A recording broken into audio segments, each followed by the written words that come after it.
Isang mapagpalang araw po sa inyong lahat, mga minamahal naming tagapakinig. Narito na naman ang inyong lingkod upang samahan kayo sa isa na namang paglalakbay na susubok sa tibay ng ating mga puso. Sinasabi nila, ang katotohanan ay parang isang sinag ng liwanag. Gaano man ito, subukang pagtagnuan ng pinakamatinding dilim. Darating at darating ang sandali na ito ay mananaig. Ngunit paano kung ang dilim na bumabalot sa katotohanan ay nag-aanyong isang anghel? Paano kung ang kasinungalingan ay nagmumula sa mga labing pinakatamis mangusap? Ang sunod-sunod at malalim na pag-ubo mula sa silid ng matriarka ng mga Monte Claro ay tila mga dagundong na gumigising sa bawat sulok ng marangyang Hacienda Esperanza. Sa loob ng kwarto, ang amoy ng mamahaling pabango at antiseptic ay naghahalo. Lumilikha ng isang mabigat na kapaligiran. Nakatayo sa isang sulok, halos hindi humihinga. Si Luningning Reyes, ang kanyang mga kamay ay mahigpit na nakakuyom sa laylayan ng kanyang malinis na uniforme. Sa kanyang harapan, si Doña Gunita Monteclaro, isang babaeng dati puno ng sigla at kapangyarihan, ay nakahandusay na tila isang nalantang bulaklak sa kanyang malawak na kama.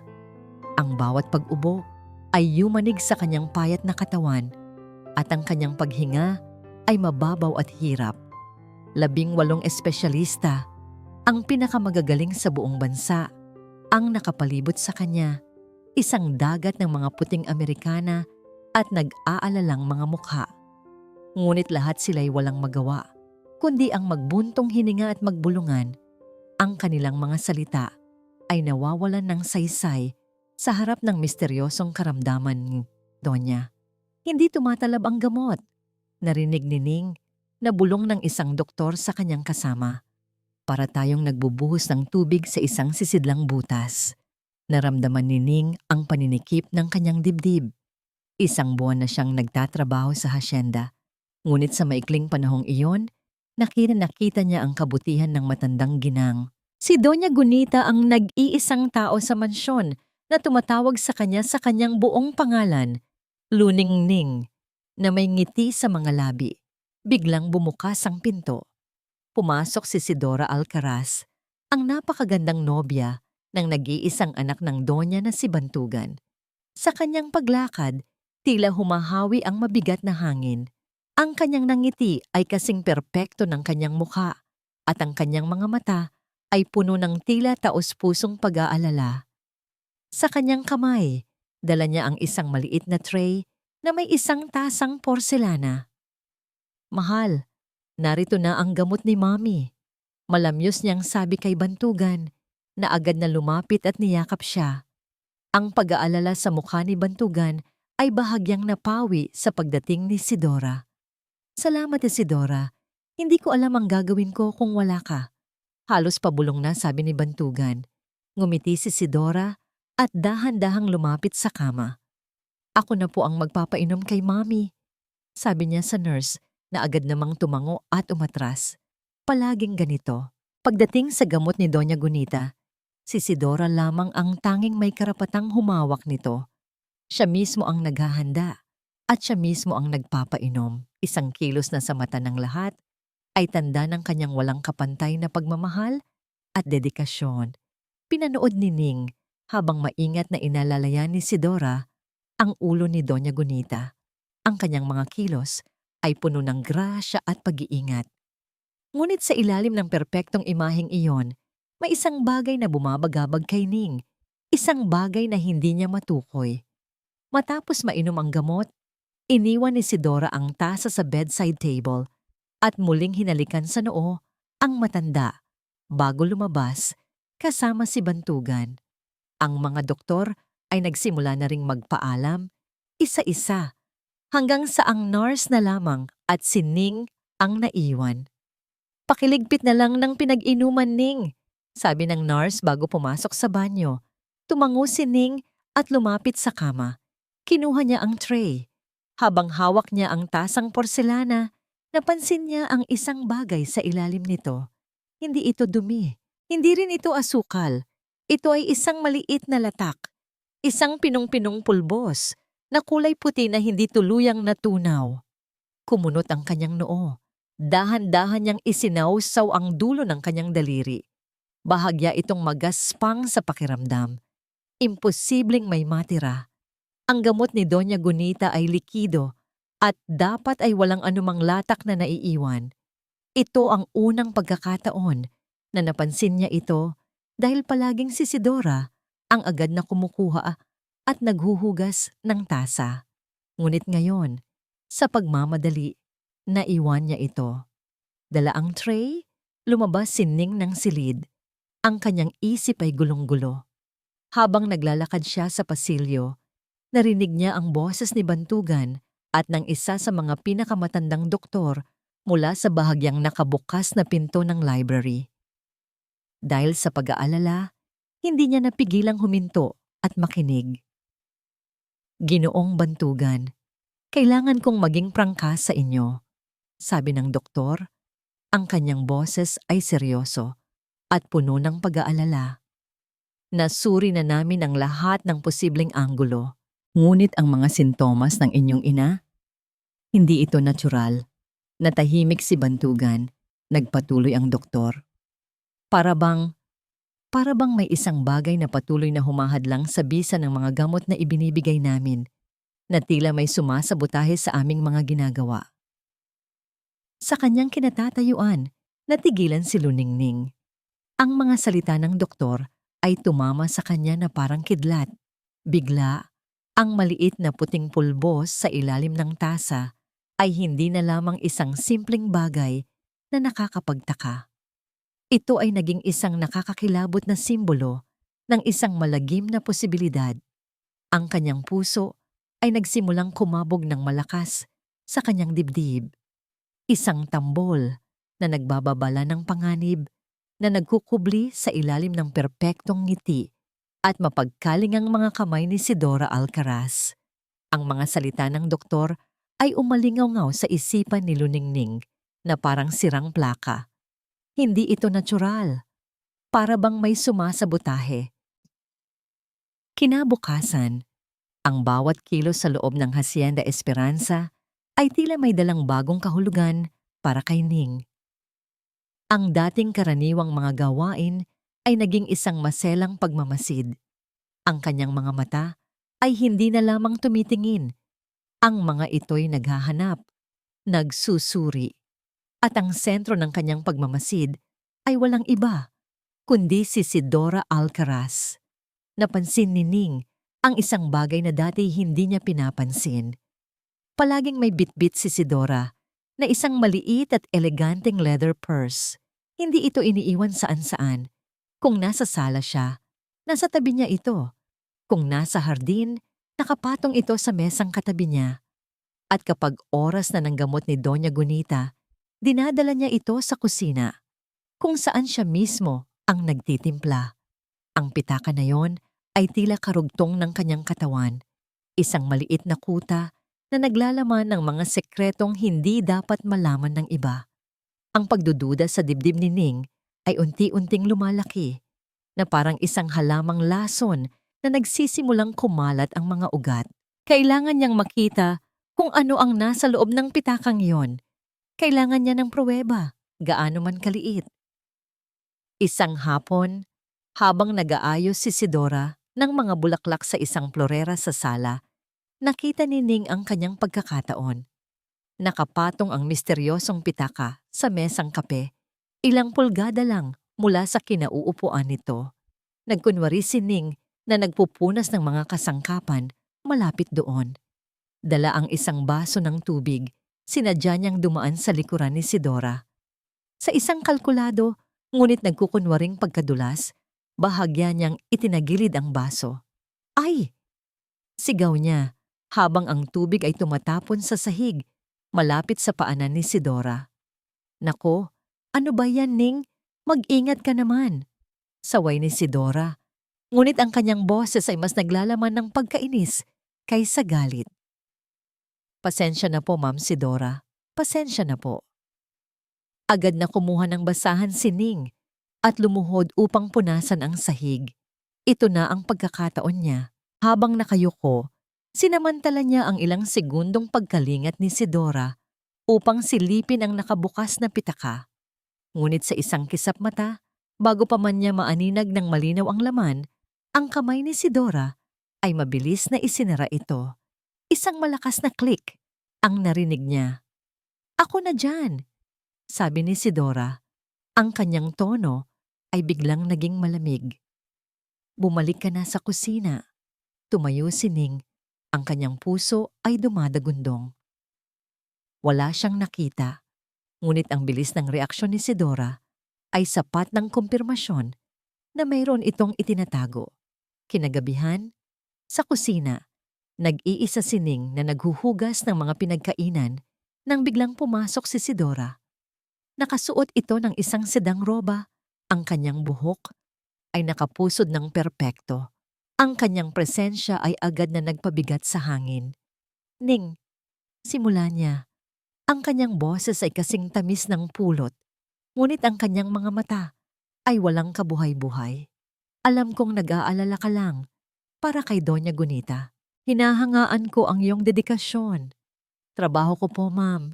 Magalang na sagot ni Ning, hindi tumitingin ng diretso. Naglakad si Sidora palapit sa kanya.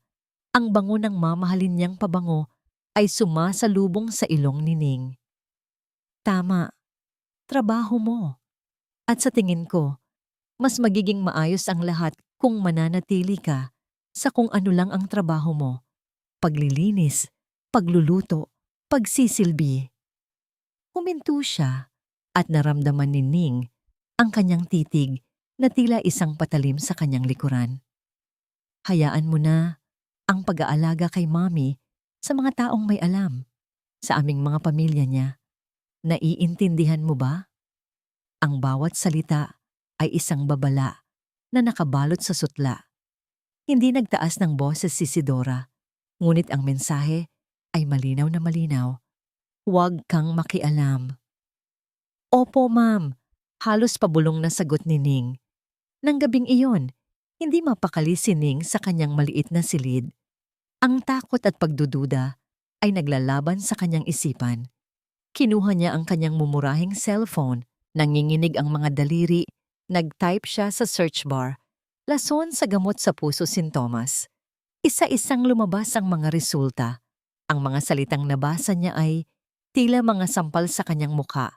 Pagkahilo, pagsusuka, matinding pagkapagod, mabagal at hindi regular na tibok ng puso, pagkalito. Lahat. Lahat ng sintomas ay tugmang-tugma sa kalagayan ni Doña Gunita. Ang bawat detalye ay eksakto. Ang kanyang hininga ay naputol. Hindi na ito isang simpleng hinala. Ito ay isang katotohanang sumisigaw na sa kanyang harapan. Dahil sa kanyang pagkabigla, hindi niya namalayan ang sarili na napalabas ng kanyang silid. Naglakad siya pabalik sa pasilyo, ang kanyang isip ay lumilipad. Sinusubukang buuin ang lahat ng piraso ng palaisipan. Huminto siya malapit sa isang maliit na mesa sa tabi ng sala, ang parehong mesa kung saan madalas iwan ni Sidora ang kanyang mga personal na gamit. Tinitigan niya ang lugar na yon na para bang may makikita siyang sagot doon. Isang boses ang pumutol sa kanyang malalim na pag-iisip. Napatalon siya sa gulat at mabilis na lumingon. Nakatayo sa dulo ng pasilyo si Bantugan. Ang kanyang mukha ay seryoso at ang kanyang mga kilay ay magkasalubong. Nakita niya kung saan nakatuon ang pansin ni Ning sa personal na espasyo ni Sidora. "Anong ginagawa mo rito?" tanong niya. Ang kanyang boses ay hindi na mainit at magiliw tulad ng dati. Ito ay malamig at puno ng unti-unting nabubuong pagdududa. Mula sa kinatatayuan ni Bantugan sa dulo ng pasilyo, ang imahe ni Luningning ay malinaw na malinaw. Nakatayo ito roon, tulala. Ang atensyon ay nakatuon sa lugar kung saan madalas umupo ang kanyang minamahal na si Sidora. Ang pag-aalinlangan ay unang gumuhit sa kanyang isipan. Ano ang gagawin ng isang katulong doon sa ganoong oras ng gabi, nakatitig sa kawalan? "Ning, anong ginagawa mo rito?" Ang tanong ni Bantugan ay muli niyang binitiwan. Mas matigas na ngayon. Napatalon sa gulat si Ning. Ang mukha niya ay namutla na parang papel. Sir Bantugan, ako po. Nauutal niyang sagot. Hindi makabuo ng isang tuwid na pangungusap. May tinitingnan lang po. Ang kanyang pagkataranta ay lalo lamang nagpatibay sa gumuguhit na hinala sa isip ni Bantugan. Tinitingnan? Sa gitna ng gabi? Wala po, sir. Patawad po. Babalik na po ako sa aking silid. Mabilis na sabi ni Ning. Halos tumakbo pa atras, ang mga matay nakaiwas. Pinanood niya itong maglaho sa dilim ng pasilyo at isang pakiramdam ng pagkadismaya ang pumuno sa kanyang dibdib. Si Ning, na sa unang tingin ay tila isang mahusay at mapagkakatiwalaang kasambahay, ay nagpapakita ng mga kilos na hindi niya maunawaan. Kinabukasan, ang insidenteng iyon ay tila isang maliit na tinik na nanatili sa kanyang isipan. Sinubukan niyang isantabi ito, ngunit habang pinagmamasdan niya si Sidora na buong pagmamahal na sinusubuan ng almusal ang kanyang ina, hindi niya maiwasang makaramdam ng proteksyon para sa kanyang nobya. Maya-maya, nilapitan siya ni Sidora sa hardin. Ang kanyang mga mata, na karaniway nagniningning, ay bahagyang malamlam. Umupo ito sa tabi niya at marahang hinawakan ang kanyang kamay.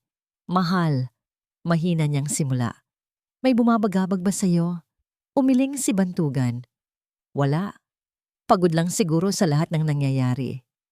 Ngumiti ng mapait si Sidora. O baka naman, may kinalaman ito kay Ning. Natigilan si Bantugan.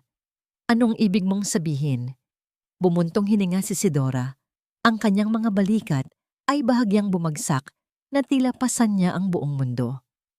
Ayokong mag-isip ng masama, Ban, pero nitong mga nakaraang araw, nararamdaman ko ang mga titig niya. Mga titig na puno ng pagdududa, na para bang may ginagawa akong mali. Nagsimulang mamasa ang kanyang mga mata. Siguro kasalanan ko. Siguro masyado akong nangingialam sa pag-aalaga kay Mami, kaya iniisip niyang inaagawan ko siya ng trabaho. Ang bawat salita ni Sidora ay tila isang patak ng lason na dahan-dahang kumakalat sa puso ni Bantugan. Nakita niya ang sakit sa mga mata nito, ang pagkukunwaring katatagan. Ito ang babaeng isinuko ang lahat para sa kanyang pamilya. Itinigil nito ang pag-aayos ng kanilang kasal para lamang matutukan ang kanyang ina. Paanong ang isang estranghero, isang baguhan sa kanilang pamamahay ay magkakaroon ng karapatang husgahan ito? Ang pagkadismaya ni Bantugan ay naging galit. Isang galit na nakatuon kay Ning. Huwag mong isipin yan, mariing sabi ni Bantugan. Hinahaplos ang pisngi ni Sidora. Ako ang bahala rito. Kinahapunan, ipinatawag niya si Ning sa kanyang pribadong aklatan. Ang silid ay nababalot ng amoy ng mga lumang libro at mamahaling kahoy. Nakatayo si Bantugan malapit sa bintana. Ang kanyang likod ay nakaharap sa pinto. Pinatawag niyo raw po ako, sir. Narinig niyang sabi ni Ning. Humarap siya at ang kanyang muka ay isang blangkong maskara. Ning, gusto kong maging malinaw ang lahat. Pinagkakatiwalaan kita sa mga gawain sa bahay na ito. Ngunit ang tiwalang iyon ay may hangganan. Sir? Naguguluhang tanong ni Ning. Si Sidora, diretsahang sabi ni Bantugan. Siya ang mapapangasawa ko. Sa madaling salita, malapit na siyang maging giyang ng pamamahay na ito. Anumang pag-aalaga ang ibinibigay niya sa aking ina ay nagmumula sa pagmamahal, hindi sa obligasyon. Lumapit siya ng isang hakbang. Ang kanyang boses ay bumaba. Naging mas mabigat at puno ng awtoridad. Hindi ko alam kung ano ang tumatakbo sa isip mo. Hindi ko alam kung bakit mo siya tinitingnan na para bang isa siyang kriminal. Pero gusto kong itigil mo na yan. Ngayon din. Nakita ni Bantugan ang pagkagulat at sakit sa mga mata ni Ning, ngunit binaliwala niya ito. Para sa kanya, iyon ang nararapat. Ang trabaho mo rito ay maglingkod, hindi maghinala. Pagtatapos niya, Ang kanyang mga salita ay kasing talim ng patalim. Huwag mo nang hahayaang uulitin ko pa ito. Walang salitang lumabas sa bibig ni Ning. Dahan-dahan lamang siyang tumango. Ang kanyang mga mata ay nakatungo sa sahig na gawa sa Nara. Pagkatapos ng ilang sandali ng nakabibinging katahimikan, marahan siyang tumalikod at naglakad palabas ng aklatan. Naramdaman ni Bantugan ang isang maliit na kirot ng konsensya, ngunit agad niya itong iwinaksi. Ginawa niya ang tama. Pinoprotektahan niya ang kanyang pamilya. Habang papalabas ng aklatan si Ning, ang kanyang mga balikat ay nakakrus. Ang kanyang mga hakbang ay mabibigat sa kahihiyan at kabiguan. Napadaan siya sa nakabukas na pinto ng silid ni Doña Gunita. Sa isang saglit, nagtama ang kanilang mga paningin. Nakahiga ang matanda, tila mahimbing na natutulog. Ngunit sa sandaling iyon, bahagya nitong iminulat ang mga mata. Walang nakakita, walang nakarinig. Ngunit para kay Ning, ang nakita niya sa mga mata ng matanda ay hindi antok o karamdaman. Ito ay takot. Isang dalisay, hindi maipaliwanag na takot. At sa likod ng takot na yon, isang desperadong pakiusap, isang sigaw ng tulong na walang boses. Pinanood ni Sidora Alcaraz mula sa siwang ng pinto ng kanyang silid ang papalayong anino ni Luningning matapos itong kausapin ni Bantugan sa aklatan. Isang manipis at malamig na ngiti ang gumuhit sa kanyang perpektong mga labi. Sa wakas, kumilos na si Bantugan. Ang kanyang matatamis na salita at mga peking luha ay muling nagtagumpay. Ngunit habang isinasara niya ang pinto, ang ngiting iyon ay dahan-dahang naglaho, napalitan ng isang ekspresyon ng pagkainis. Hindi siya tanga. Ang isang simpleng pagsaway ay hindi sapat upang patigilin ang isang taong mapanghinala. Ang mga matang iyon, ang mga mata ni Luningning, ay masyadong mapanuri, masyadong matalas. Nakikita nito ang mga bagay na hindi dapat makita. Ang katulong na yon ay isang peste, isang maliit na batong biglang sumulpot sa kanyang maingat na binalak na landas. At ang mga peste ay kailangang puksain bago pa man sila makapinsala ng tuluyan. Hindi ka titigil, hindi ba? Bulong ni Sidora sa kanyang sarili habang nakatingin sa kanyang refleksyon sa salamin. Kung ganoon, kailangan kitang bigyan ng dahilan para tumigil. Ang plano ay mabilis na nabuo sa kanyang isipan, kasing talas at kasing linaw ng diamanteng hikaw sa kanyang mga tainga. Hindi sapat na pagalitan lang si Ning. Kailangan niyang wasakin ang kredibilidad nito. Kailangan niyang gawin itong isang sinungaling at walang kwentang kasambahay sa paningin ng lahat, lalo na sa paningin ni Bantugan. Ang una niyang target ay isang bagay na may sentimental na halaga sa pamilya. Pumasok siya sa walk-in closet ni Doña Gunita. Ang amoy ng lavender at lumang pera ay sumalubong sa kanya. Ang kanyang mga daliri ay marahang dumausdos sa hanay ng mga mamahaling damit. Hinanap ng kanyang mga mata ang isang partikular na bestida. Isang bestidang yari sa purong seda na kulay champagne, ang paborito ng matanda na isinusuot nito sa mga espesyal na okasyon noong malakas pa ito. Kinuha niya ito mula sa sabitan. Ang tela ay malambot at makinis sa kanyang mga kamay. Isang simbolo ng yaman at kapangyarihan na malapit ng mapa sa kanya. Walang pag-aalinlangan, kumuha siya ng isang maliit na gunting mula sa kanyang sewing kit. Ang malamig na bakal ay tila nabuhay sa kanyang palad. Sa isang mabilis at tiyak na kilos, ginupit niya ang isang bahagi ng laylayan ng bestida. Ang tunog ng pagkapunit ng mamahaling tela ay parang musika sa kanyang pandinig. Hindi siya gumawa ng malaking sira. Sapat lamang para magmukhang resulta ng kapabayaan, isang bagay na maaaring mangyari kung ang isang katulong ay nagmamadaling magplantsa o magligpit. Maingat niyang ibinalik ang bestida sa aparador, ngunit sa isang posisyon kung saan madali itong makikita. Ngunit ang paninira sa damit ay simula pa lamang.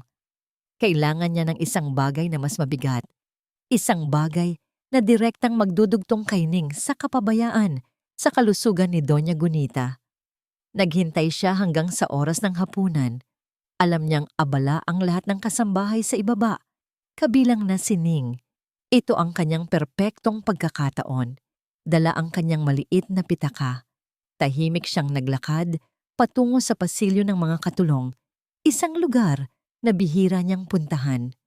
Ang sahig ay malamig sa kanyang mga paa na nakasuot ng tsinelas na gawa sa balahibo. Ang pinto ng silid ni Ning ay bahagyang nakaawang. Sumilip muna siya sa magkabilang gilid ng pasilyo. Nang matiyak na walang tao, marahan siyang pumasok. Ang silid ay maliit at simple, malinis at maayos. Isang direktang salamin ng pagkatao ng dalaga. Halos masuka si Sidora sa kapayakan nito. Binuksan niya ang kanyang pitaka at inilabas ang isang maliit na bote na naglalaman ng likidong gamot ni Doña Gunita. Ang gamot na dinagdagan niya ng digoxin.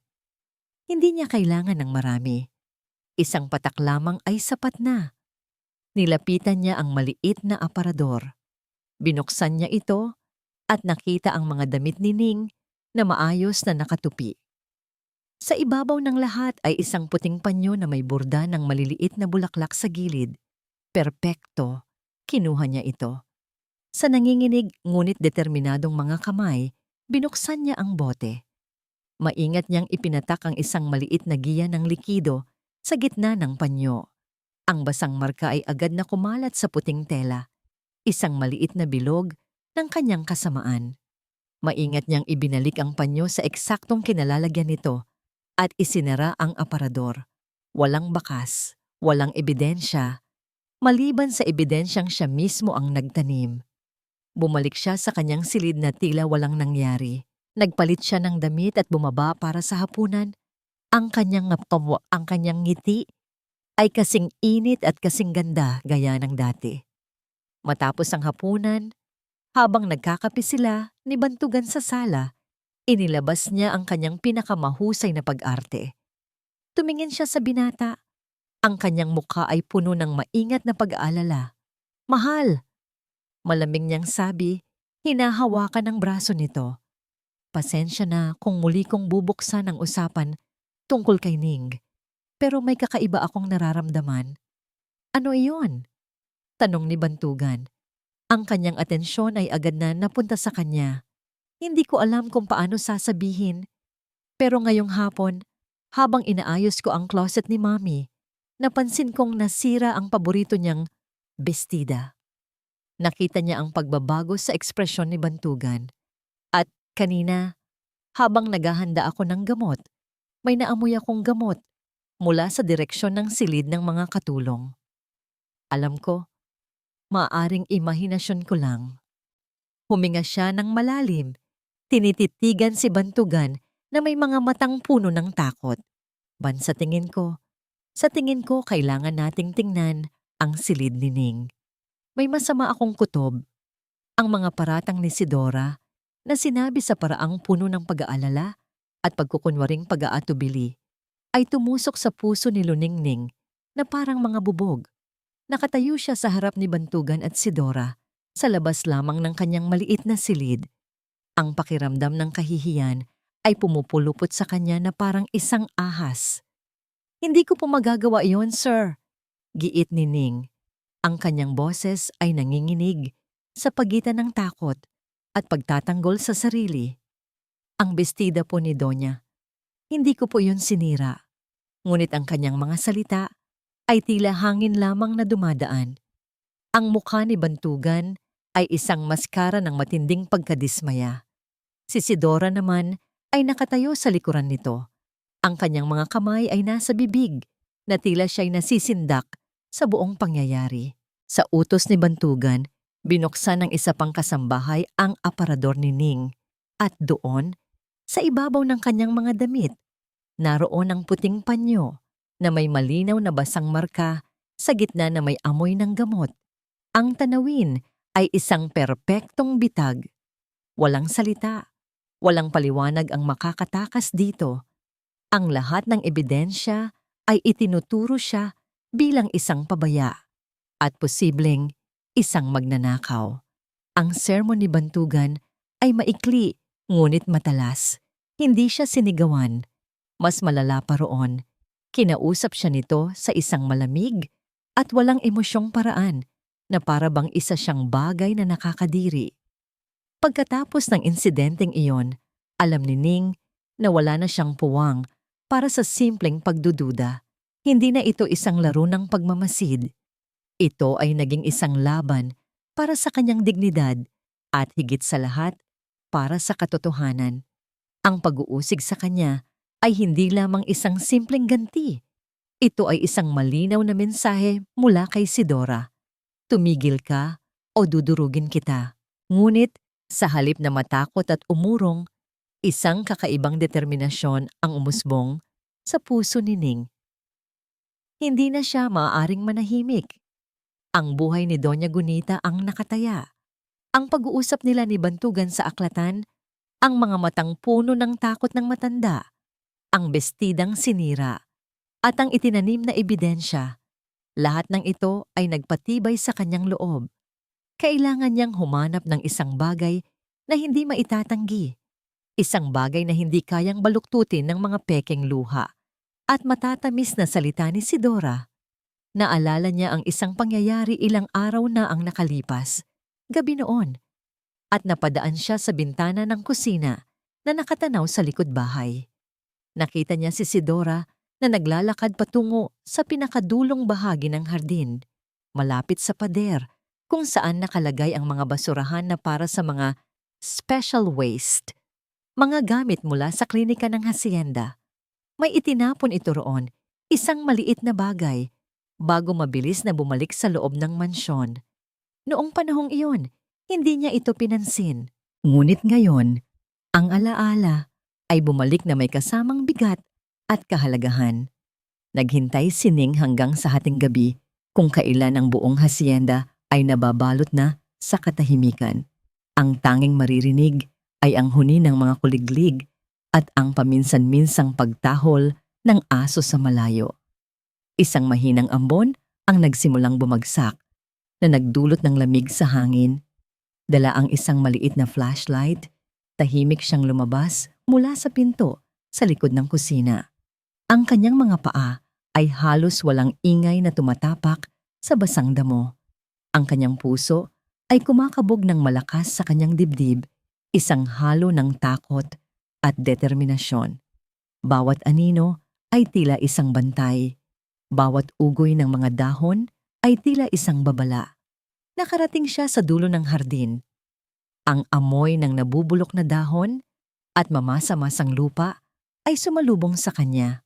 Naroon ang 3 malalaking basurahan, isa para sa mga nabubulok, isa para sa mga hindi nabubulok, at ang pangatlo, na may takip na pula, ay para sa mga medical waste. Doon siya dumiretso. Nanginginig niyang itinaas ang takip. Ang amoy ng chemical at antiseptic ay masangsang. Gamit ang isang patpat na napulot, sinimulan niyang halongkatin ang laman. Mga bulak na may bahid ng dugo, mga ginamit na hiringgilya, mga botelyang walang laman. Ang bawat bagay na kanyang nahahawakan ay nagdudulot ng pandidiri, ngunit hindi siya tumigil. Hinahanap niya ang isang bagay na hindi niya alam kung ano. Ilang minuto siyang naghalungkat. Ang ambon ay unti-unting lumalakas at nababasa na ang kanyang buhok at damit. Akmang susuko na siya nang may isang bagay na kumislap mula sa sinag ng kanyang flashlight. Nakasiksik ito sa ilalim ng isang tumpok ng mga gauze pad. Maingat niyang inalis ang mga nakapatong dito. Ito ay isang maliit na blister pack, isang VA ng gamot na walang laman. Ang karamihan sa mga sulat ay nabura na dahil sa pagkaba sa umam ni. Ngunit isang salita ang malinaw pa ring nakatatak. Digoxin. Nanlaki ang kanyang mga mata. Mabilis niyang kinuha ang kanyang cellphone, pinunasan ng lente at kinuhanan ito ng litrato. Pagkatapos ay itinago niya ang V sa kanyang bulsa. Muli niyang hinanap sa internet ang pangalan ng gamot. Ang mga salitang lumabas sa screen ay nagpatindig ng lahat ng balahibo sa kanyang katawan. Isang gamot para sa puso. Ang sobrang dosis ay maaaring magdulot ng malubhang pagkalason, paghina ng puso at kamatayan. Hawak na niya.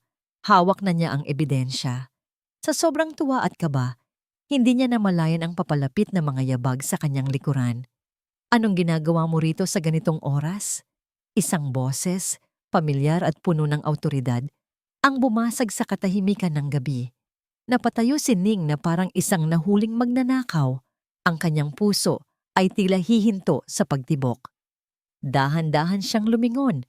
Ang sinag ng kanyang flashlight ay nanginginig na tumama sa mukha ng nagsalita. Ito ay si Dr. Alcaraz. Hindi. Si Dr. Morales, isa sa mga pinakarespetadong doktor ni Doña Gunita. Ang kanyang mukha ay seryoso at ang kanyang mga mata ay matalim na nakatitig sa VA ng gamot na nakausli mula sa bulsa ni Ning. Sa ilalim ng mahinang ambon, ang tensyon sa pagitan ni Luningning at ni Dr. Morales ay halos nahihipo. Ang titig ng doktor ay matalim, puno ng pagtataka at hinala. Para kay Ning, ang pagkakahuli sa kanya ay isang hindi inaasahang pangyayari, ngunit kasabay nito, isang posibleng biyaya. Si Dr. Morales ay isa sa mga pinagkakatiwalaang doktor ni Doña Gunita. Siya ang taong maaaring makinig, ang taong maaaring maniwala. Doktor, nagsimulang magpaliwanag si Ning. Ang kanyang boses ay nanginginig pa rin. May nakita po ako. Itong gamot. Ano yan? Tanong ng doktor. Ang kanyang tingin ay nakapako sa VI ng digoxin na hawak ni Ning. Sa halip na matakot, isang alon ng determinasyon ang bumuhos sa katauhan ni Ning. Ito na ang pagkakataon. Doktor, kailangan po ninyong maniwala sa akin. Matagal na po akong naghihinala. Ang kalagayan ni Doña Gunita, hindi po ito normal. At si Ma'am Sidora, hindi niya natapos ang kanyang sasabihin. Dahan-dahang iniabot ni Dr. Morales ang kanyang kamay. Ibigay mo sa akin yan. May pag-aalinlangan, ngunit sa pag-asang sa wakas ay may kakampi na siya. Iniabot ni Ning ang VI ng gamot. Tiningnan ito ng doktor sa ilalim ng ilaw mula sa kanyang sariling cellphone. Nakita ni Ning ang pagbabago sa ekspresyon nito. Isang kislap ng pagkilala na mabilis na napalitan ng isang bagay na hindi niya mabasa. Sumama ka sa akin. Mahinahon, ngunit may diin na, sabi ni Dr. Morales. Kailangan itong malaman ni Bantugan. Ang puso ni Ning ay biglang napuno ng pag-asa. Sa wakas, ang katotohanan ay lalabas na. Naglakad sila pabalik sa mansyon. Ang katahimikan sa pagitan nila ay mabigat. Dinala siya ng doktor hindi sa aklatan, kundi direkta sa sala, kung saan nag-aalalang naghihintay si Bantugan, kasama si Sidora sa kanyang tabi. Ang mukha ni Sidora ay isang perpektong larawan ng pag-aalala. Ang kanyang kamay ay mahigpit na nakahawak sa braso ni Bantugan. Anong nangyayari, Dok? Agad na tanong ni Bantugan nang makita sila. Ang kanyang mga mata ay lumipat mula sa doktor patungo kay Ning, at isang anino ng inis ang muling gumuhit sa kanyang mukha. Ning, bakit kasama mo siya? Hindi sumagot si Dr. Morales. Sa halip, itinaas niya ang VE ng gamot para makita ng lahat. Bantugan, sa tingin ko, natagpuan na natin ang dahilan ng hindi maipaliwanag na kalagayan ng iyong ina. Isang saglit na katahimikan.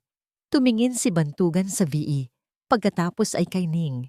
Inaasahan ni Ning na ito na ang sandali ng pagbubunyag, ngunit ang mga sumunod na nangyari ay isang bangungot na hindi niya kailanman pinaghandaan.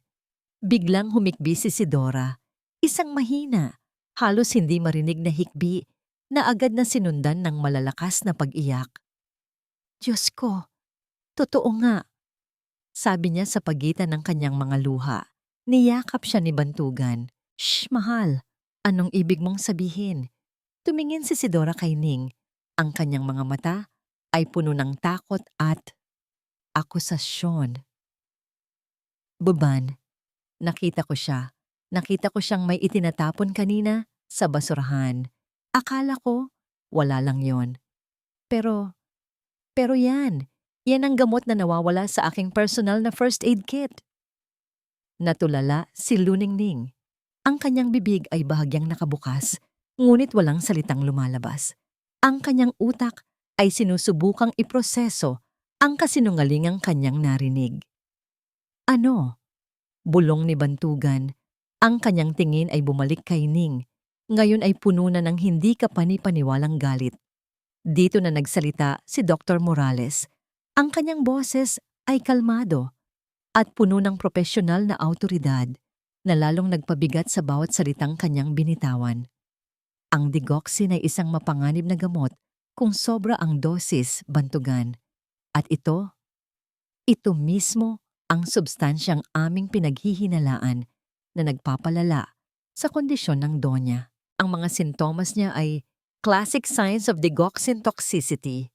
Humarap ang doktor kay Ning, ngunit ang kanyang mga mata ay walang anumang bahid ng pakikiramay. At ang V na ito, pagpapatuloy niya, ay natagpuan ko sa pag-iingat niya sa tabi ng basurahan. Ang buong silid ay tila umikot sa paligid ni Luningning. Ang taong inaakala niyang magiging kanyang tagapagligtas ay siya palang magiging berdugo. Ang lahat ng piraso ng bitag ay perpektong nagkabit-kab. Ang nawawalang gamot ni Sidora, ang pagkakatagpo sa kanya ng doktor sa maling lugar at maling oras. Siya ang kontrabida. Sa kanilang mga mata, siya ang may sala. Hindi. Halos walang boses na sabi ni Ning. Hindi po totoo yan. Siya, si Ma'am Sidra. Manahimik ka! Sigaw ni Bantugan. Ang kanyang boses ay umalingaw-ngaw sa buong sala. Sa unang pagkakataon, nakita ni Ning ang purong galit sa mga mata nito. Isang galit na kayang sumunog. Matapos kitang bigyan ng babala. Matapos kong pagkatiwalaan ka sa pamamahay na ito, lumapit siya sa kanya. Ang kanyang muka ay ilang pulgada na lamang ang layo. Ang pagkadismaya at sakit ay bakas sa bawat linya ng kanyang mukha. Pinagkatiwalaan kita. Ang ina ko, pinagkatiwalaan kanya. Ang kanyang boses ay bumaba, naging isang mapanganib na bulong. Bakit mo ginawa to? Bago pa man makasagot si Ning, bago pa man niya maipagtanggol ang kanyang sarili sa harap ng perpektong bagyo ng mga kasinungalingan, ang kanyang mundo ay tuluyan ng gumuho. Ang pag-asa na kanyang naramdaman kanina ay naging abo. Siya ay bistado, hindi bilang tagapagbunyag ng katotohanan, kundi bilang ang salarin. Walang anumang salita na kayang ilarawan ang bigat ng katahimikan na bumalot sa sala. Para kay Luningning, ang bawat paghinga ay isang pakikibaka. Ang mga mata ni Bantugan ay nakatitig sa kanya, isang nagbabagang hukom na nagpataw na ng sentensya bago pa man magsimula ang paglilitis. Si Sidora ay umiiyak sa mga bisig nito. Ang kanyang mga hikbi ay ang musikang sumasaliw sa kanyang pagkawasak. Si Dr. Morales ay nakatayo sa isang tabi. Ang kanyang mukha ay seryoso at walang emosyon. Isang haligi ng pekeng katotohanan. Hindi po ako. Muling sinubukan ni Ning. Ang kanyang boses ay basag at halos hindi marinig. Pakiusap, Sir Bantugan. Maniwala po kayo. Maniwala? Putol ni Bantugan. Ang kanyang boses ay walang anumang bahid ng init na dati niyang naririnig dito. Ito ay malamig, matigas, at panghuli. Paano ako maniniwala? Lahat ng ebidensya ay nasa harapan ko na. Ang mga hinala ni Sidora, ang paninira mo sa gamit ng ina ko, at ngayon, ito, hawak mo ang lason na unti-unting pumapatay sa kanya. Bawat salita ay isang suntok sa kanyang sikmura. Sinubukan niyang hanapin ang anumang bahid ng pagdududa sa mga mata ni Bantugan, kahit isang maliit na kislap na nagsasabing may bahagi pa rin sa kanya na naaalala ang tapat niyang serbisyo. Ngunit wala siyang nakita, kundi ang pader ng isang taong nabulag na ng pag-ibig at panlilinlang. Umakyat ka sa silid mo, utos ni Bantugan. Ayusin mo ang iyong mga gamit. Ayokong makita pa ang pagmumukha mo sa pamamahay na ito pagsikat ng araw. Ang mga salitang iyon ay ang huling pako sa kanyang kabaong. Walang apela. Walang pag-asang mabago pa ang kanyang isip. Sa ilalim ng tingin ng lahat, tumalikod si Luningning. Ang kanyang mga paa ay tila yari sa tingga habang tinatahak niya ang hagdanan. Bawat hakbang pataas ay isang pagbagsak sa kailaliman ng kawalan ng pag-asa. Sa kanyang maliit na silid, ang hangin ay tila masikip at hindi niya mahinga. Nagsimula siyang mag-impake. Ang kanyang mga kilos ay mekanikal at walang buhay. Inilagay niya ang kanyang iilang damit sa isang lumang bag.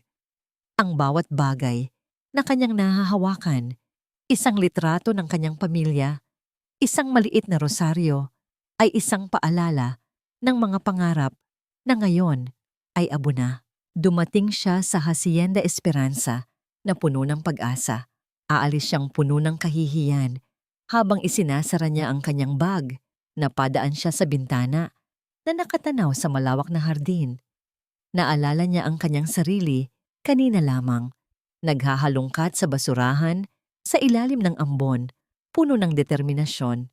Nakakatawa, isip niya, ang ebidensyang pinaghirapan niyang hanapin ang siya mismong ginamit upang idiin siya. Napakatalino ni Isidora, napaka-perpekto ng kanyang plano. Isang katok sa pinto ang pumutol sa kanyang pag-iisip. Isa sa mga kasambahay, si Aling Tess, ang kanyang kaibigan. Ning, malungkot na sabi nito, pinapasabi ni Sir na umalis ka na raw ngayon din. Ngayon na? Gulat na tanong ni Ning. Pero hating gabi na. Tumango si Aling Tess. Ang kanyang mga mata ay puno ng awa. May kotse na maghahatid sa'yo sa labas ng gate. Ang kalupitan ng utos ay isa pang sampal sa kanyang pagkatao. Hindi man lang siya binigyan ng pagkakataong harapin ang umaga. Itinatapon siya na parang isang basahan sa gitna ng gabi. Dala ang kanyang bag, naglakad si Ning sa mga pasilyo ng mansyon sa huling pagkakataon. Ang mga mamahaling painting at eleganteng muebles ay tila nangungutya sa kanya. Pagdaan niya sa tapat ng silid ni Doña Gunita, huminto siya sandali. Ang pinto ay bahagyang nakaawang. Sa loob, nakita niya ang anino ng isang nurse na nagbabantay. Isinara niya ang kanyang mga mata. Patawad po, Doña Gunita. Bulong niya sa kanyang isipan. Sinubukan ko po. Ang paglalakbay mula sa mansyon hanggang sa malaking gate ay ang pinakamahabang paglalakbay sa kanyang buhay. Walang nagsalita sa loob ng kotse. Pagdating sa gate, bumaba siya.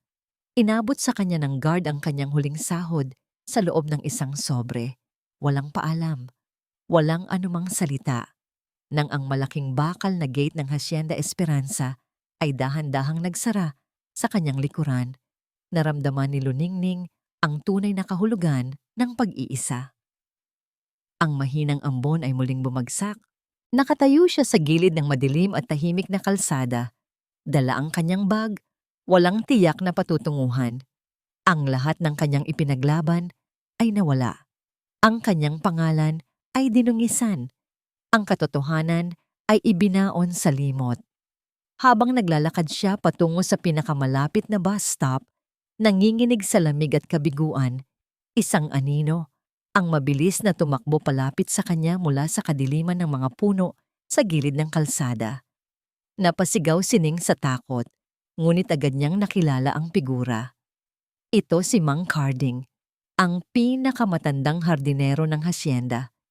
Ning Iha, hingal na sabi nito, halos hindi makahinga. Kanina pa kita inaabangan. Mang Carding, bakit po?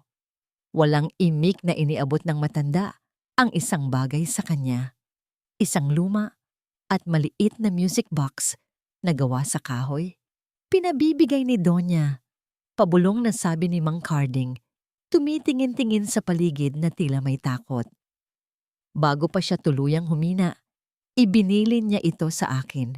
Sabi niya, kung sakaling may mangyaring masama sa iyo at mapaalis ka, Ibigay ko ito. At sinabi niya, huminto ang matanda. Sinusubukang alalahanin ang eksaktong mga salita.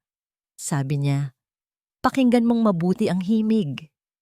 Bago pa man makapagtanong si Ning, mabilis nang tumalikod at naglaho sa dilim si Mang Carding.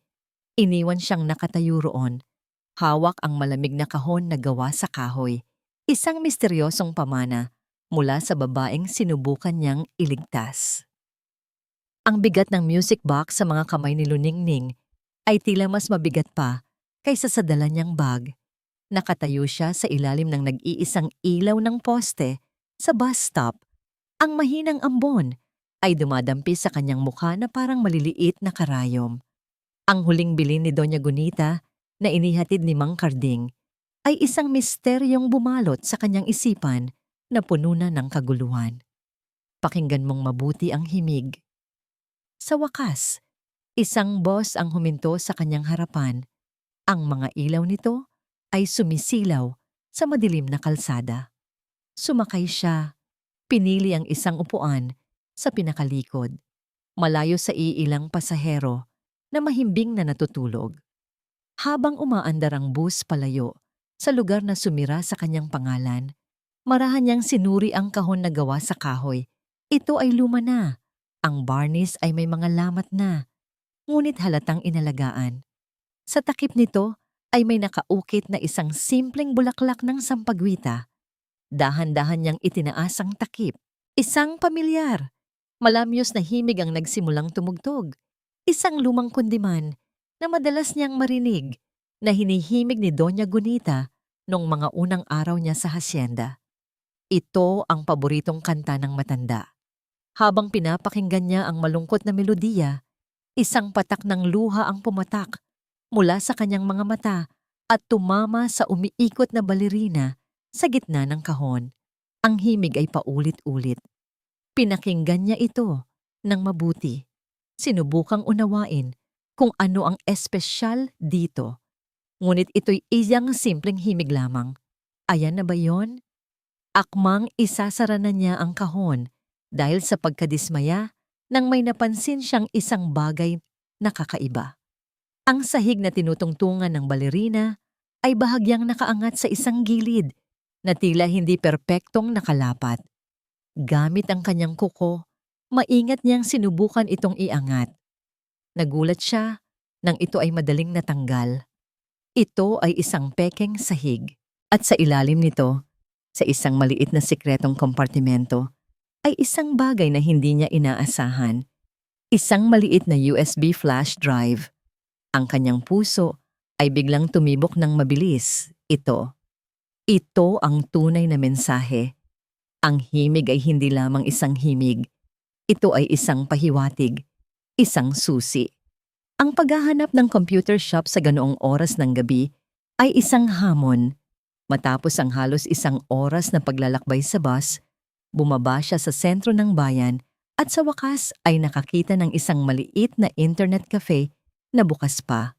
Ang ingay ng mga kabataang naglalaro ng online games ay isang malaking kaibahan sa katahimikan ng hasyenda.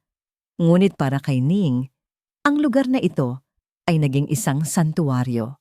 Nanginginig ang mga kamay, isinaksak niya ang USB sa computer. Isang folder lamang ang laman nito. Ang pangalan ng folder, para kay Luningning. Binuksan niya ito. Sa loob ay may isang audio file. Dala ng matinding kaba, isinuot niya ang headset at pinindot ang play. Ang unang narinig niya ay ang hirap na paghinga ni Doña Gunita. Pagkatapos, ang kanyang boses. Mahina, garalgal, ngunit hindi maipagkakailana sa kanya. Luningning! Iha. Simula ng matanda, ang kanyang boses ay tila isang bulong na naglalakbay mula sa malayo. Kung pinakikinggan mo ito, ibig sabihin, nangyari na ang kinatatakutan ko. Ibig sabihin, wala na ako sa posisyon para protektahan ka. O ang aking sarili. Isang paghinto na sinundan ng isang mahinang ubo. Ang babaeng iyon, si Sidora, hindi siya ang inaakala ng lahat. Hindi siya ang anghel na nakikita ng aking anak. Huminga ng malalim si Doña Gunita bago nagpatuloy. Nag-imbestiga ako. May mga koneksyon ako. Ang kanyang totoong pangalan ay hindi Alcaraz at siya, dati siyang nurse. Isang nurse na tinanggal sa serbisyo dahil sa pagnanakaw ng gamot sa ospital na kanyang pinagtatrabahuhan sa probinsya. May record siya, luningning. Natakpan ni Ning ang kanyang bibig. Ang lahat ng piraso ng palaisipan ay biglang nagkonekta. Ang kaalaman ni Sidora sa gamot, ang kanyang pagiging maingat, ang kanyang motibo. Nalaman ko ito ilang linggo na ang nakalipas. Patuloy ng boses sa recording. Kinausap ko siya. Sinabi kong alam ko ang lahat. Sinabi kong hindi ako papayag na pakasalan niya ang aking anak. At kinabukasan, nagsimula na akong makaramdam ng kakaiba. Ang boses ng matanda ay nabasag. Alam niya na alam ko. At alam kong unti-unti niya akong nilalason para patahimikin. Pero walang maniniwala sa akin. Masyado siyang perpekto sa kanilang mga mata. Lalo na sa mata ni Bantugan. Ang huling mga salita sa recording ay tila isang desperadong pakiusap. Ipinagkakatiwala ko sa iyo ang katotohanan ito, luningning. Ikaw lang. Ikaw lang ang nakakita sa tunay niyang kulay. Ang iyong mga mata. Ang iyong pagmamasid. Iyan ang aking huling pag-asa. Iligtas mo ang aking anak. Iligtas mo ang aking pamilya sa ahas na yan. Nagtapos ang recording. Tinanggal ni Ning ang headset. Ang kanyang mga pisngi ay basa na ng luha. Ngunit hindi ito luha ng kalungkutan, kundi luha ng pagpapatunay. Hindi siya baliw. Hindi siya sinungaling. Ang kanyang mga hinala ay totoo. At ngayon, hawak na niya ang sandata. Ang katotohanan mula mismo sa bibig ng biktima. Habang pinoproseso niya ang lahat, biglang nag-vibrate ang kanyang cellphone sa kanyang bulsa. Isang hindi rehistradong numero. Nag-aalangan, sinagot niya ito. Hello? Ning? Isang pamilyar na boses ang narinig niya, si Mang Carding. Mang Carding, paano niyo po nakuha ang numero ko? Hiningi ko kay Aling Tess. Mabilis na sagot ng matanda. Ang kanyang boses ay puno ng pagmamadali at takot. Iha, kailangan mong malaman. Ang Donya, kritikal na ang lagay niya. Ngayon lang, isinugod siya sa ospital ng pamilya. Sabi ng mga doktor. Sabi nila, ilang oras na lang daw ang itatagal niya. Ang balita ay tumama kay Ning na parang isang malakas na sampal. Ilang oras na lang, nawalan na siya ng oras. Ang katotohanang hawak niya ay mawawalan ng saysay kung hihintayin pa niya ang umaga. Kailangan niyang kumilos ngayon. Napatayo siya, ang kanyang isip ay mabilis na nag-iisip. Ang ospital, ang pribadong ospital ng mga Monteclaro. Tiningnan niya ang perang natitira sa kanyang pitaka. Hindi na mahalaga kung gaano kalayo. Hindi na mahalaga kung gaano kapanganib. Hinawakan niya ng mahigpit ang USB sa kanyang kamay. Ito ang huling baraha ni Doña Gunita. At ipinapangako niya, hindi niya ito sasayangin. Mabilis siyang lumabas ng internet cafe at pumara ng unang taxi na kanyang nakita. Saan tayo, miss? Tanong ng driver. Sa Monteclaro Medical Center po. Sabi niya, ang kanyang boses ay puno ng isang bagong tuklas na tapang at determinasyon. Pakibilisan na lang po. May buhay na kailangang iligtas. Ang pribadong silid sa Monteclaro Medical Center ay napupuno ng tunog ng humihinang heart monitor. Isang malungkot at regular na beep, beep, beep. Na tila isang orasan na nagbibilang ng mga huling sandali. Nakaupo sa tabi ng kama si Bantugan. Ang kanyang mga siko ay nakapatong sa kanyang mga tuhod. Ang kanyang muka ay nakasubsob sa kanyang mga nanginginig na kamay. Ang imahe ng kanyang ina, na ngayon ay halos anino na lamang ng dati nitong sarili, ay isang patalim na paulit-ulit na tumatarak sa kanyang puso. Ang bawat beep ng makina ay isang akusasyon. Ang bawat hirap na paghinga ng kanyang ina ay isang paalala ng kanyang kabiguan. Pinaniwalaan niya ang maling tao. Nagtiwala siya ng walang pag-aalinlangan. At sa kanyang pagkabulag, hinayaan niyang mangyari ito. Sa kanyang isipan, paulit-ulit na naglalaro ang mga huling salita ni Ning bago niya ito ipinalayas. Pakiusap, Sir Bantugan, maniwala po kayo. Ang desperasyon sa mga mata nito noon na inakala niyang pag-arte lamang ng isang may kasalanan ay bumabalik ngayon na may kasamang nakakakilabot na kahulugan. Bakit hindi siya nakinig? Bakit hindi man lang siya nag-alinlangan? Naramdaman niya ang isang kamay sa kanyang balikat. Si Sidora. Mahal, kailangan mong maging matatag. Malambing nitong sabi. Ang kanyang mukha ay puno ng perpektong halo ng kalungkutan at suporta. Nandito lang ako. Ngunit sa unang pagkakataon, ang kanyang mga salita ay hindi nagdulot ng kaginhawaan. Sa halip, isang malamig na pakiramdam ang gumapang sa kanyang likuran. Pumasok si Dr. Morales. Ang kanyang mukha ay seryoso. Bantugan, ginawa na namin ang lahat. Ang lason. Masyado nang kumalat sa kanyang sistema. Kailangan na nating maghanda para sa pinakamasamang mangyayari. Sa tabi ni Doña Gunita, inihahanda ng isang nurse ang isang hiringgilya. Ito ay morphine. Paliwanag ni Sidora kay Bantugan, ang kanyang boses ay nagkukunwaring mahinahon para hindi na siya mahirapan, para maging payapa ang kanyang pagpanaw. Para kay Bantugan, ang salitang payapa ay isang insulto. Walang payapa sa nangyayaring ito. At sa sandaling iyon, ang pinto ng silid ay bumukas ng malakas. Isang sigaw ang bumasag sa mabigat na katahimikan. Tigilan ninyo yan. Lahat ay napalingon. Nakatayo sa pintuan si Luningning. Ang kanyang buhok ay magulo. Ang kanyang damit ay basa pa rin ng ambon. At ang kanyang dibdib ay umaakyat baba dahil sa pagod sa pagtakbo. Sa kanyang likuran, 2 security guard ang sumusubok na pigilan siya.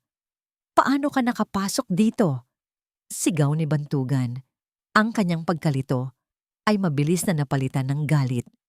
Huwag niyong iturok yan, sigaw ni Ning. Hindi pinapansin si Bantugan.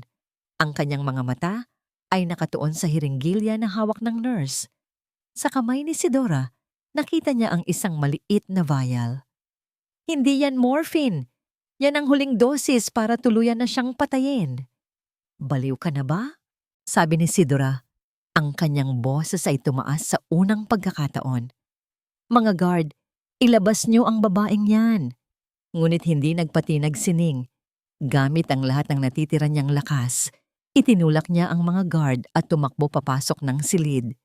Mabilis niyang inilabas mula sa kanyang bulsa ang isang maliit na portable speaker at isinaksak dito ang USB. Wala na kayong mapagtataguan pa, Sidora, sabi ni Ning. Ang kanyang boses ay umalingaw sa silid. O dapat ko bang sabihin kahit ano pa ang tunay mong pangalan? Pinindot niya ang play. Ang mahina at garalgal na boses ni Doña Gunita ay pumuno sa silid. Kung pinakikinggan mo ito, ibig sabihin, nangyari na ang kinatatakutan ko. Natigilan ang lahat. Ang mga guard ay huminto. Ang nurse ay napatingin sa hiringgilya sa kanyang kamay. Si Dr. Morales ay namutla. Si Bantugan ay parang binuhusan ng malamig na tubig. At si Sidora, ang maskara ni Sidora, ay nagsimulang mag-crack. Dati siyang nurse. Tinanggal sa serbisyo dahil sa pagnanakaw ng gamot. Sa bawat salitang binibitawan ng recording, ang perpektong mundo ni Bantugan ay gumuho. Ang bawat kasinungalingan ay isa-isang nabubunyag. Ang katotohanan, sa tinig ng kanyang sariling ina, ay isang sandatang walang sinuman ang kayang salagin. Iligtas mo ang aking anak. Iligtas mo ang aking pamilya sa ahas na yan. Nang matapos ang recording, ang tanging maririnig na lamang ay ang beep, beep, beep ng heart monitor. Tumingin si Bantugan kay Sidora. Ang babaeng minahal niya, ang babaeng handa niyang pakasalan, ay nakatingin sa kanya. Ang kanyang mga mata ay nanlalaki sa purong takot at pagkasuklam. Wala na ang malambing na ngiti, wala na ang mga mapag-aalalang mata. Ang natira na lamang ay ang hubad at pangit na katotohanan. Sidora, bulong ni Bantugan. Ang kanyang boses ay basag. Ang pagbabago sa ekspresyon ni Sidora ay mabilis na parang kidlat. Ang takot ay napalitan ng desperasyon. Sa isang iglap, bago pa man may makakilos, hinablot niya ang isang maliit na kutsilyo mula sa fruit basket na nasa bedside table. Isang kutsilyong ginagamit sa pagbabalat ng prutas. Mabilis siyang lumapit sa kama at itinutok ang talim ng kutsilyo sa leeg ng walang kamalay-malay na si Doña Gunita. "Huwag kayong lalapit!" Sigaw niya. Ang kanyang boses ay matinis at puno ng kabaliwan. "Isang galaw niyo lang, itutuloy ko na ang dapat kong tapusin." Ang beep, beep, beep ng heart monitor ay biglang bumilis, isang desperadong ritmo na sumasabay sa kaguluhan. Ang huling pag-asa ng pagliligtas ay biglang naging isang hostage situation at si Luningning, Bantugan, at ang lahat ng nasa silid ay napilitang manood, hindi makagalaw, habang ang buhay ng matriarka ay nakasalalay sa mga kamay ng isang ahas na na-corner na. Ang talim ng kutsilyo na nakatutok sa leeg ni Doña Gunita ay kumikislap sa ilalim ng malamlam na ilaw ng ospital. Isang pilak na gasgas ng kamatayan sa gitna ng silid na puno ng takot. Ang lahat ay tila natigilan. Ang mga gwardiya ay hindi makagalaw. Takot na ang isang maling hakbang ay maging sanhi ng trahedya. Si Bantugan ay nanigas sa kanyang kinatatayuan. Ang kanyang isip ay isang blangkong pader. Paralisado ng bigat ng kanyang pagsisisi at ng kasalukuyang panganib. Sa gitna ng nakabibinging tensyon, isang tao lamang ang gumalaw. Si Luningning. Dahan-dahan, itinaas niya ang kanyang dalawang kamay. Ipinapakitang wala siyang masamang intensyon. Bawat kilos niya ay maingat at sinadya. "Sidora," sabi niya, ang kanyang boses ay nakakagulat na kalmado at mahinahon sa kabila ng kaguluhan. Hindi ito isang boses ng panunumbat, kundi isang boses ng pag-unawa. "Ibaba mo na yan. Huwag kang lalapit." Sigaw ni Sidora, ang kanyang mga mata ay ligaw at ang kanyang kamay na may hawak ng kutsilyo ay nanginginig. "Lahat kayo, manloloko, pinagplanuhan niyo to." "Walang nanloloko sa'yo." Malumanay na pagpapatuloy ni Ning, humakbang siya ng isa pang maliit na hakbang pasulong. "Tapos na ang lahat. Alam na namin ang katotohanan." "Hindi pa tapos." Giit ni Sidora, idiniin pa ng bahagya ang kutsilyo na nagdulot ng isang maliit na pulang marka sa balat ni Doña Gunita. Ang heart monitor ay nagwala. "Kung babagsak ako, isasama ko siya." Si Bantugan ay akmang susugod, ngunit isang tingin mula kay Ning ang pumigil sa kanya. Isang tingin na nagsasabing, "Magtiwala ka sa akin." "Alam kong natatakot ka," sabi ni Ning. Ang kanyang mga mata ay hindi bumibitiw sa mga mata ni Sidora. "Natatakot kang mawala ang lahat ng pinaghirapan mo, ang yaman, ang pangalan, ang buhay na pinangarap mo, pero hindi ito ang paraan." Ang mga salita ni Ning ay tila isang bato na inihagis sa isang magulong lawa. Sa isang saglit, nag-alinlangan si Sidora. Ang kanyang kabaliwan ay bahagyang natinag ng lohika sa boses ni Ning. Ang maliit na pag-aatubiling iyon, isang segundo lamang ng pagkalito sa kanyang mga mata, ang siyang hinihintay na pagkakataon. Habang ang atensyon ni Sidora ay nakatuon kay Ning, si Bantugan, na kanina'y paralisado, ay biglang kumilos. Nakipag-ugnayan siya ng tingin sa gwardiya sa kanyang likuran, isang mabilis at tahimik na senyas. Sa isang kilos na kasing bilis ng kidlat, sinugod ni Bantugan si Sidora mula sa gilid. Hindi niya ito sinaktan. Sa halip, ang kanyang buong bigat ay ginamit upang itulak ito palayo sa kama. Ang kanyang kamay ay mabilis na pumilipit sa braso nito. Nabitawan ni Sidora ang kutsilyo na kumalansing sa sahig. Sa isang iglap, tapos na ang lahat. Mabilis na kumilos ang mga gwardiya, pinusasan ang nanlalaban at sumisigaw na si Sidora. Hindi niyo ako pwedeng ikulong. Hindi niyo alam kung sino ako. Paulit-ulit niyang sigaw habang kinaladkad palabas ng silid. Hinarap ni Bantugan si Dr. Morales na namumutla sa isang sulok. At ikaw, sabi ni Bantugan, ang kanyang boses ay puno ng yelo. Susunod ka sa kanya. Walang nagawa ang doktor kundi ang sumunod sa isa pang gwardiya. Nang mawala na ang banta, isang kolektibong paghinga ng maluwag ang narinig sa silid.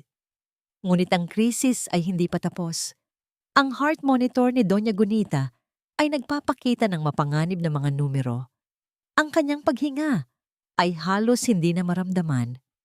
Kailangan natin ng tulong, sigaw ni Ning. Si Bantugan, na tila nagising mula sa isang masamang panaginip, ay mabilis na kumilos. Pinindot niya ang emergency button at sa loob lamang ng ilang segundo, isang bagong medical team, mga doktor at nurse na hindi kasama sa grupo ni Dr. Morales ang dumating. Anong nangyari? Tanong ng bagong doktor. Digoxin poisoning, mabilis na paliwanag ni Bantugan. Matagal na at critical na siya. Walang nasayang na oras. Ang bagong team ay kumilos ng may kahusayan. Kailangan natin ng Digoxin Immune Fab. Stat! Utos ng doktor. Ang mga sumunod na minuto ay isang malabong pagkakasunod-sunod ng mga kaganapan para kay Ning. Napanood niya habang isinasaksak ang suwero sa braso ni Doña Gunita, ang panlunas na dumadaloy sa kanyang mga ugat upang labanan ang lason na matagal nang pumapatay sa kanya. Tumayo siya sa isang tabi, sa tabi ni Bantugan. Ang kanilang mga balikat ay halos magkadikit, parehong nakatitig sa monitor, naghihintay, nagdarasal. Ang bawat segundo ay tila isang oras. Pagkatapos ng tila isang kawalang hanggan, nagsalita ang doktor. Nagiging stable na ang kanyang vital signs.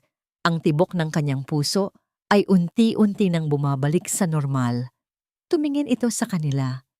Nailigtas ninyo siya. Ilang minuto pa, baka huli na ang lahat. Ang mga salitang iyon ay ang hudyat na tapos na ang laban. Ang bigat na matagal nang pasan ni Luningning sa kanyang mga balikat ay tila biglang naglaho. Ang kanyang mga binti ay nanghina. At kung hindi siya inalalaya ni Bantugan, marahil ay bumagsak na siya. Ilang linggo ang lumipas. Ang katahimikan ay muling bumalik sa buhay ng mga Monteclaro. Ngunit ito ay isang bagong uri ng katahimikan. Isang katahimikang may kapayapaan. Isang hapon, nakaupo si Luningning sa tabi ng kama ni Doña Gunita.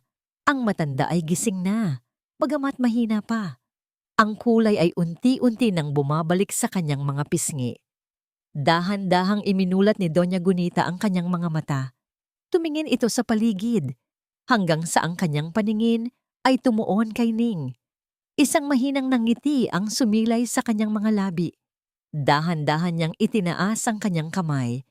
Inabot ito ni Ning. Ang kanyang mga kamay ay mainit at magalang. Marahang pinisil ni Doña Gunita ang kanyang kamay. Ang kanyang bibig ay bumuka. At isang salita lamang ang kanyang binigkas. Mahina, ngunit malinaw, na parang isang panalangin. Luningning. Bulong niya. Ang aking liwanag.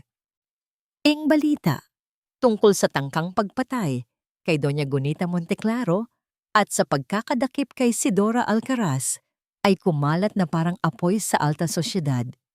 Ang mga kasong isinampa, attempted murder, AB, ay nagtiyak na matagal na mawawala sa sirkulasyon si Sidora. Si Dr. Morales bilang kasabwat ay naharap din sa mabigat na parusa at sa pagkatanggal ng kanyang lisensya. Ang hustisya, bagamat mabagal at masalimuot, ay nanaig. Sa Hacienda Esperanza, ang hangin ay mas magaan na ngayon. Ang dating mabigat na kapaligiran ng takot at pagdududa ay napalitan ng isang pakiramdam ng paghilom. Isang umaga, habang si Luningning ay nag-aayos ng mga bulaklak sa florera sa sala, isang pamilyar na anino ang tumigil sa kanyang likuran. Ning. Napalingon siya. Nakatayo roon si Bantugan. Suot ang isang simpleng polo shirt, malayo sa karaniwan niyang formal na kasuotan. Sa mga mata nito, wala na ang bakas ng galit o pagdududa, kundi isang malalim na hiya at pagsisisi. Sir Bantugan, magalang na bati ni Ning. Huwag mo na akong tawaging sir, pakiusap ni Bantugan. Ang kanyang boses ay mahina. Pagkatapos ng lahat ng nangyari, hindi ko deserve ang iyong respeto. Nagkaroon ng ilang sandali ng katahimikan. Ning ako. Nagsimula si Bantugan, tila nahihirapang hanapin ang tamang mga salita. Gusto kong humingi ng tawad. Walang sapat na salita para ipahayag kung gaano ako nagsisisi. Nabulag ako, nagbingi-bingihan, at dahil sa akin, muntik ka nang mapahamak. At muntik ko nang ikamatay ang sarili kong ina. Tumingin si Ning sa kanyang mga mata. Nakita niya ang sinseridad doon. Ang bigat na kanyang naramdaman noon dahil sa mga akusasyon ay tila unti-unting gumaan. Naiintindihan ko po. Simpleng sagot niya. Ang pag-ibig, minsan, nagiging dahilan para hindi natin makita ang katotohanan. Isang maliit na ngiti ang sumilay sa mga labi ni Bantugan, isang ngiti ng pasasalamat. Salamat, Ning. Salamat sa lahat. Ilang buwan pa ang lumipas. Si Doña Gunita ay tuluyan nang nakalabas ng ospital. Bagamat meron pa ring mga limitasyon, ang kanyang lakas at sigla ay unti-unti nang bumabalik. Ang kanyang unang ginawa pag-uwi ay ang ipatawag si Ning at si Bantugan sa kanyang aklatan. Mayroon akong naisip, sabi ng matanda. Ang kanyang boses ay mas malakas na ngayon. Ang insidenteng ito ay nagbukas ng aking mga mata. Maraming matatanda na tulad ko ang nangangailangan ng tapat at mapagkakatiwalaang pag-aalaga. Tumingin siya kay Bantugan. Itatayo natin ang Kalinga Wellness Center, isang high-end facility para sa mga senior. Ito ang magiging bagong proyekto ng pamilya. Magandang ideya po yan, Mommy. Sang-ayon ni Bantugan. At pagpapatuloy ni Doña Gunita, ang kanyang mga mata ay bumaling mamamang ngayon kay Luningning. Ang sentrong iyon ay mangangailangan ng isang taong mamamahala. Isang taong hindi lamang matalino, kundi may puso para sa pag-aalaga, may matalas na mata para sa detalye, at may hindi matitinag na integridad. Ngumiti ang matanda. Luningning, gusto kong ikaw ang maging manager ng Kalinga Wellness Center. Natigilan si Luningning. Ang alok ay napakalaki, napakalayo sa kanyang inaasahan. Pero po, Donya, isa lang po akong katulong. Wala po akong alam sa pamamahala. Ang puso at dedikasyon ay hindi natututunan sa libro, Iha, sagot ni Doña Gunita. Ang lahat ng iba pang bagay ay matututunan mo. Pag-aaralin ka namin, susuportahan ka namin, naniniwala ako sa'yo. Lumapit si Bantugan. Tinuruan mo kami ng isang mahalagang leksyon, Ning, na ang tunay na halaga ng isang tao ay wala sa kanyang posisyon, kundi sa kanyang pagkatao. Ikaw ang pinakakwalipikadong tao para sa trabahong ito. Ang luha ng pasasalamat ay namuo sa mga mata ni Luningning. Ito ay higit pa sa isang promosyon. Ito ay isang pagkilala. Isang pagpapatunay na ang kabutihan at katapatan sa huli ay nagbubunga. Ang araw ng inaugurasyon ng Kalinga Wellness Center ay isang masayang okasyon. Ang gusali ay moderno at napapaligiran ng magagandang hardin. Nakatayo sa harap ng mga bisita si Luningning. Hindi na suot ang kanyang uniforme, kundi isang eleganteng blazer at palda. Sa kanyang tabi ay si Bantugan at ang nakangiting si Doña Gunita na naka-wheelchair. Habang nagbibigay ng kanyang talumpati, si Bantugan, binigyan niya ng espesyal na pagkilala ang bagong manager. Ang Kalinga Wellness Center ay itinayo hindi lamang sa semento at bakal, kundi sa pundasyon ng katapatan, dedikasyon at tapang. Mga katangiang ipinakita sa amin ng aming manager, Miss Luningning Reyes. Pumalakpak ang mga tao. Ngumiti si Ning, isang nangiting abot-tenga. Sa pagtatapos ng araw, habang papalubog na ang araw, nakatayo si Ning sa loob ng kanyang bagong opisina. Mula sa malaking bintanang salamin, tanaw niya ang payapang hardin ng sentro. Biglang nag-ring ang kanyang cellphone, isang tawag mula sa kanyang ina sa probinsya. "Anak, kamusta ka na? Nakita namin ang litrato mo sa dyaryo." Di masayang bati ng kanyang ina. "Okay lang po ako." "Nay," sagot ni Ning. Ang kanyang puso ay puno ng kaligayahan. Okay na po ang lahat. Habang kausap niya ang kanyang pamilya, tumanaw siya sa labas. Nakita niya si Bantugan na tinutulungan ang kanyang ina sa hardin. Nagtama ang kanilang mga paningin. Ngumiti si Bantugan sa kanya, isang ngiti na puno ng respeto at paghanga. Ngumiti siya pabalik. Ang paglalakbay ay naging mahirap at puno ng panganib. Ngunit sa huli, napatunayan ni Luningning na ang isang simpleng kasambahay na may busilak na puso at matalas na pagmamasid ay kayang maging isang sinag ng liwanag. Isang liwanag na kayang tumagos sa pinakamatinding dilim, magbunyag ng katotohanan at magbigay daan sa isang bagong simula. At dito po nagtatapos ang ating kwento. Isang paalala na gaano man tayo kaliit sa tingin ng mundo, ang ating katapatan sa tama at ang ating pagmamalasakit sa kapwa ay mga sandatang higit pa sa anumang yaman o kapangyarihan. Ang katotohanan ay laging mahahanap ang daan nito palabas at ang tunay na liwanag ay nagmumula sa isang pusong dalisay. Maraming salamat po sa inyong walang sawang pagsubaybay. Sana po ay nasiyahan at may napulot kayong aral sa kwento ni Luningning. Huwag po kayong mag-atubiling mag-iwan ng inyong mga komento sa ibaba. Anong uri ng kwento ang gusto ninyong marinig sa susunod? Ang inyong mga opinyon ay napakahalaga sa amin. Hindi dito nagtatapos ang ating paglalakbay. Marami pa pong kwentong kasing ganda at mas puno ng aral dito sa aming channel. Kung nagustuhan nyo ang kwentong ito, i-like, i-share sa pamilya at mga kaibigan, at mag-subscribe na rin para lagi kayong updated sa mga susunod pa naming kwento. I-click nyo ang notification bell para kayo ang unang makarinig kapag may bago kaming upload. Pagpalain po kayo ng Panginoon, kayo at ang inyong buong pamilya. Hanggang sa muli.